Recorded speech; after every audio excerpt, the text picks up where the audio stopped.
Hello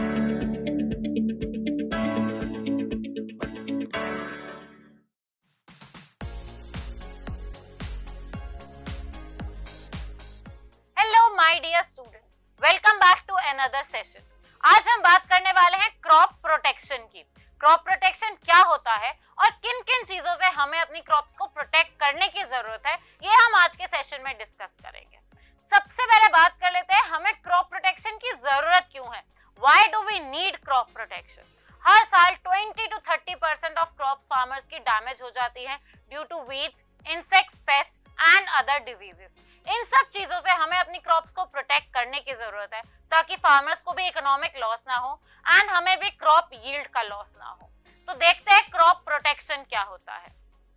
crop protection are the various methods and techniques to safeguard our crops from pest, diseases, weeds and environmental stresses. तो वो सारे methods और techniques जिससे हम अपनी crops को प्रोटेक्ट करते हैं वीड से, पेस्ट से, इंसेक्ट से, डिजीजेस से या फिर अदर एनवायरमेंटल फैक्टर्स से जो हमारी क्रॉप्स को हार्म कर सकते हैं, इन सारे मेथड्स और टेक्निक्स को हम क्रॉप प्रोटेक्शन कहते हैं। तो देखते हैं कि हमारी क्रॉप्स के लिए पोटेंशियल थ्रेट, पोटेंशियल रिस्क क्या हो सकते हैं। सबसे पहले आते हैं weeds, then insects and pest, then diseases. ये तीन फैक्टर्स हैं, ये तीन चीजें हैं जो हमारी क्रॉप्स को हार्म कर सकती हैं, जो हमारी क्रॉप्स को डैमेज कर सकती है। इन तीनों से हमें अपनी क्रॉप्स को प्रोटेक्ट करने की जरूरत है। एक एक करके देखते हैं ये क्या होते हैं और इनसे हम अपनी क्रॉप्स को कैसे प्रोटेक्टेड रख सकते हैं। सबसे पहले हम बात करेंगे वीड्स की।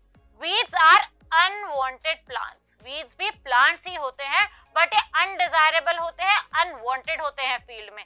ये फील्ड में अपने आप ही ग्रो कर जाते हैं, इन्हें फार्मर्स प्लांट नहीं करते हैं। For example xanthium, parthenium and cyperus rotundus, ये वीड्स के एग्जांपल है। अब वीड्स भी तो प्लांट्स हैं, तो ये हमारी क्रॉप्स को कैसे हार्म कर सकते हैं? जब एक फील्ड में क्रॉप्स के साथ वीड्स लग जाते हैं तो क्या होता है? दे compete with the crop for food, space, sunlight and they also use the nutrients which in turn reduces the crop yield. यहाँ पे अब कंपटीशन स्टार्ट हो जाता है क्योंकि क्रॉप्स को वाटर की जरूरत है, सनलाइट की जरूरत है, न्यूट्रिएंट्स की जरूरत है जो वो अपने एनवायरनमेंट से और सॉइल से लेते हैं।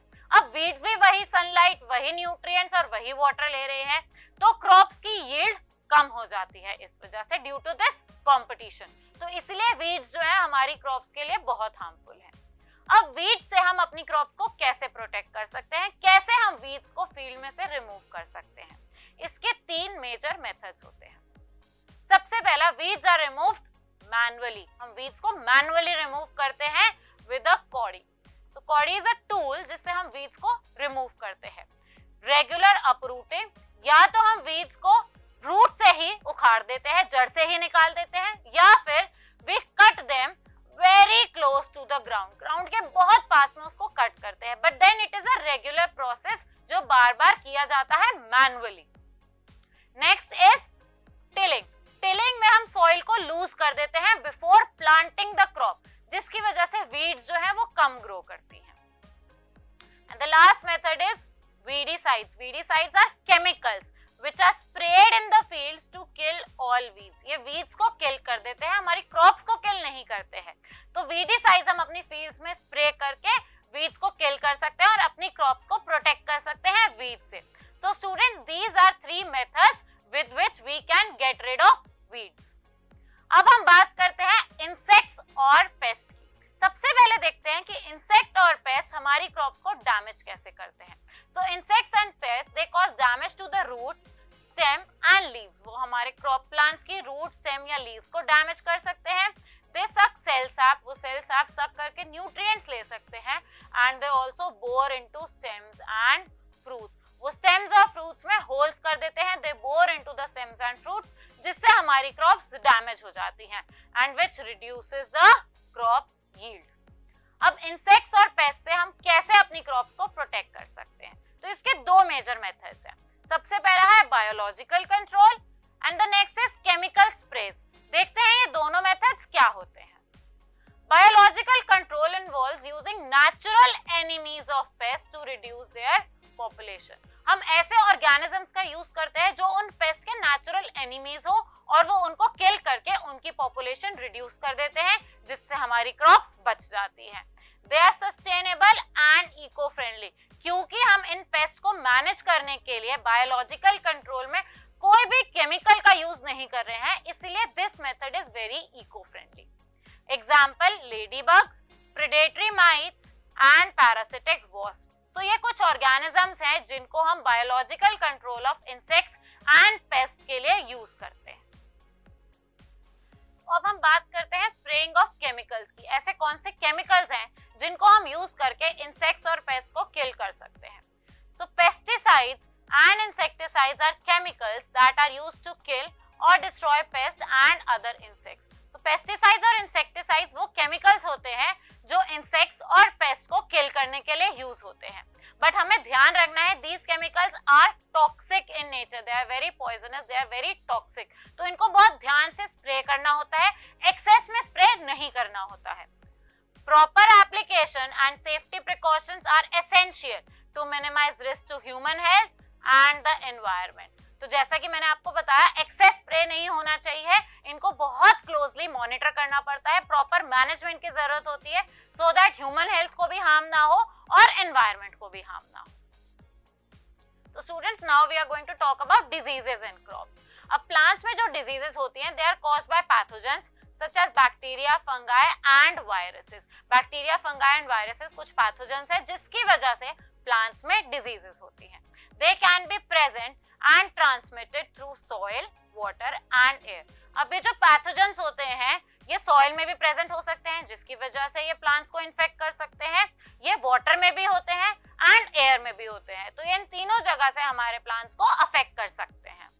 So chemicals like fungicides and germicides are used to treat crops and seeds to protect them from pathogens.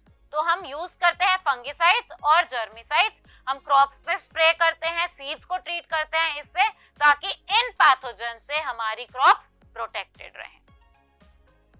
तो स्टूडेंट्स, अभी तक हमने जो बात करी है, हमने बात करी है जब हमारी फील्ड में क्रॉप्स ग्रो कर रही हैं तब हम उन्हें कैसे प्रोटेक्ट करें।